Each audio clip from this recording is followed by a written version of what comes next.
Bonjour and welcome to today's video. Today we'll be covering the next topic in chapter 2, which is quadratic graphs. Firstly, we'll talk about what is required when asked to sketch a quadratic graph. When asked to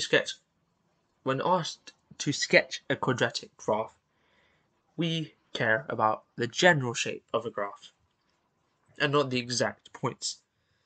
The axes should have no scale, and generally the only coordinates indicated are either intercepts with the axes or other points that are of interest, i.e. the turning points, or any intersections with other graphs.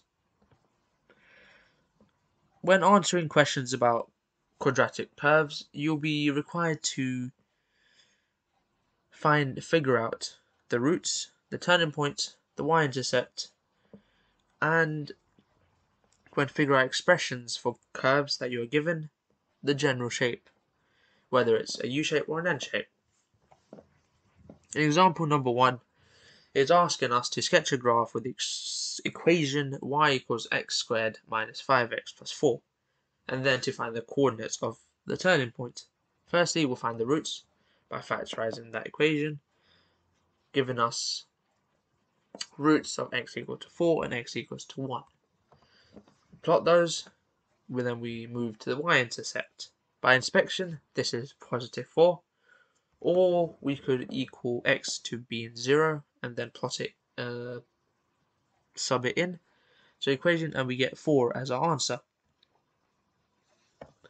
Then we find out the turning point of this equation. The easiest thing to do is to complete the square, which we did in the last video.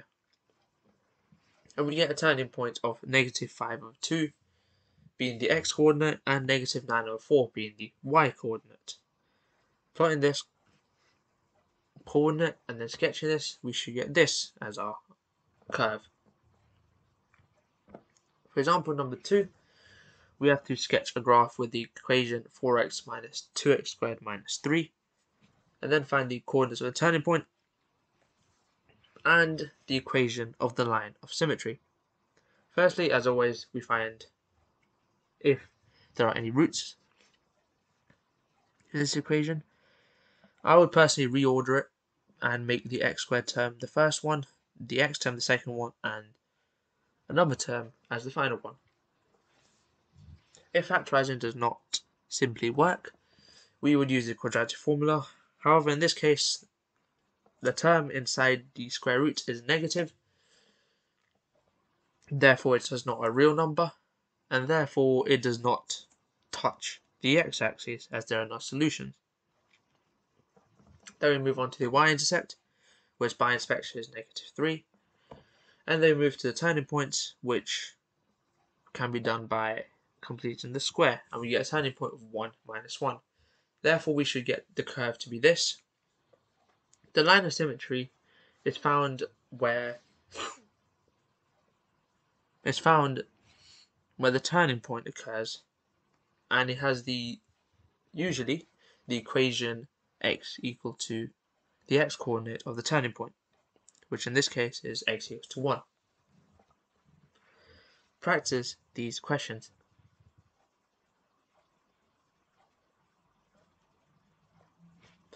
For question number 1, you should get this answer, where the turning point is 0, 6, and the y-intercept is also the same thing. It does not cross the x-axis, therefore there are no roots, and the line of symmetry is x equals to 0.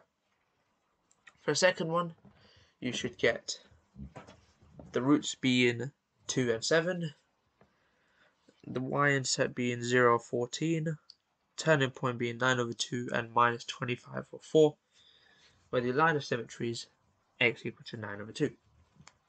For the last one, you should get this as the curve with the expected coordinates shown on screen, with the line of symmetry being x equal to 5 or 4. Sometimes you'll be given questions showing you a curve and being expected to figure out an equation of that. This is fairly simple, as if there are roots, we find the opposite, and in this case, if x, if the root is minus 4, the bracket would be x plus 4. If the x coordinate is 3, the bracket would be x minus 3. And then we expand, giving us a y-intercept of minus 12. As this is also the case, as shown in the graph, we do not need a scale factor. For this question, it's the same thing. We put them into brackets, and we also put a negative symbol in the front of both brackets, as the shape of the curve is an N shape. When expanding, we get that the y-intercept, as shown at the number term, is the same as shown on the curve. Therefore, we do not need a scale factor, and the equation of the curve is shown on screen. For this question, the roots are shown to be x plus 3 and x minus 3. This gives us, when expanding, an equation of x squared minus 9. However, the y-intercept in this case is wrong, and as shown on the graph, the y-intercept is minus 10. Therefore, we'll need a scale factor to put in front of the two brackets. To get to minus 10 from minus 9, we would have to multiply by 10 over 9. Therefore, the scale factor is 10 over 9, and we place it in front. Finally, have I got this exam question? This exam question is asking us to find an equation of a quadratic curve, giving us 2 points, a turning point and one of the roots. Firstly, we can figure out a line of symmetry by using the x-coordinate of the turning point, which is x equals to 5. By using this, we can find the other root, which is 6 equal to 6, 0. Putting them into brackets, we get x minus 6, x minus 4. Expanding this, we get x squared minus 10x plus 24. To figure out the minimum point and to see whether it's correct, we complete the square and we get x minus 5 squared minus 1.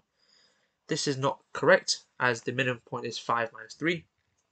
Therefore, we would have to multiply the equation by 3 to get the y-coordinate being minus 3. When expanding, we get y equals to 3x squared minus 30x plus 72, where a equals to 3, b equals to minus 30, and c equals to 72. Thank you for listening to my video. Please subscribe and like this video. Have a great day.